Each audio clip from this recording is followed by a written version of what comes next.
जय श्री कृष्णा। राधे राधे। कल हमने सुना था माघ मास का अध्याय 6, जिसमें हमने हेमकुंडल नामक जो वैश्य था, धनी आदमी, उसकी एक कहानी सुनी थी। उसने कैसे प्याऊ लगवाए, कैसे उसने पीपल के वृक्ष बगीचे लगवाए, गरीबों की सहायता की। और फिर उसके दोनों जो लड़के हुए, वह कुंडल और विकुंडल की कहानी हम सुन रहे थे, जो आज हम अध्याय 7 में पूरी करेंगे। आइए शुरू करते हैं। चित्रगुप्त ने उन दोनों के कर्मों की आलोचना करके दूतों से कहा कि बड़े भाई कुंडल को घोर नरक में डालो और दूसरे भाई विकुंडल को स्वर्ग में ले जाओ, जहाँ उत्तम भोग है।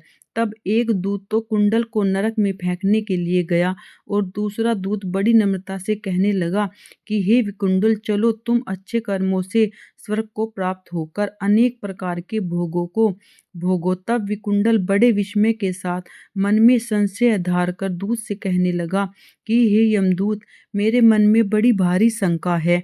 मैंने तो कभी भी कोई अच्छा काम नहीं किया है। कृपया करके मेरे प्रश्नों का उत्तर दो, मैं जो तुमसे पूछूं।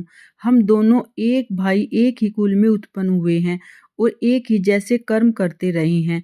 दोनों भाइयों ने कभी कोई शुभ कार्य नहीं किया, फिर एक को नरक और दूसरे को स्वर्ग किस कारण प्राप्त हुआ है? मैं अपने स्वर्ग में आने का कोई कारण नहीं देखता हूँ।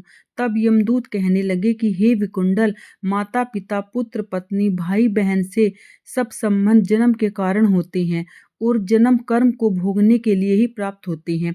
जिस प्रकार एक वृक्ष अनेक पक्षियों का आगमन होता है, उसी तरह संसार में पुत्र, भाई, माता पिता का भी संगम होता है। इनमें से जो जैसे जैसे कर्म करता है वैसे ही फल भोगता है। तुम्हारा भाई अपने पाप कर्मों से नरक में गया है और तुम अपने पुण्य कर्म के कारण स्वर्ग में जा रहे हो।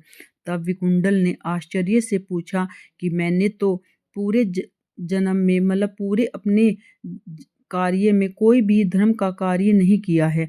सदैव पापों में ही विलीन रहा हूँ। मैं अपने पुण्य के कर्म को नहीं जानता। यदि तुम मेरे पुण्य के कर्म को जानते हो तो कृपया करके मुझे बताने की कृपा करो।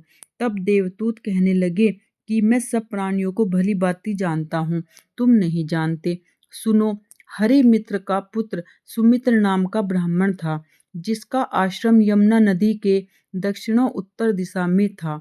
उसके साथ जंगल में तुम्हारी मित्रता हो गई और उसके साथ तुमने 2 बार माघ में श्री यमुना जी में स्नान किया था। पहली बार स्नान करने से तुम्हारे सब पाप नष्ट हो गए और दूसरी बार स्नान करने से तुमको स्वर्ग प्राप्त हुआ है। सो हे वैश्यवर, तुमने 2 बार माघ मास का स्नान किया है। इसी के पुण्य फल से तुम्हें स्वर्ग की प्राप्ति हुई है और तुम्हारा भाई नरक को प्राप्त हुआ है।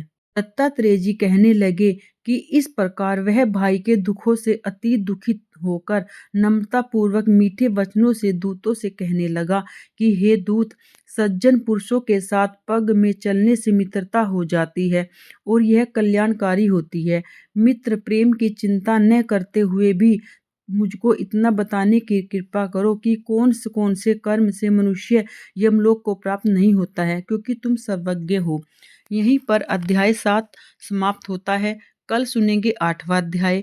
आपने अभी तक चैनल अगर सब्सक्राइब नहीं किया है तो कर लीजिए और लाइक करिए, शेयर कीजिए और कमेंट में जय श्री कृष्ण राधे अवश्य लिखिए। राधे राधे।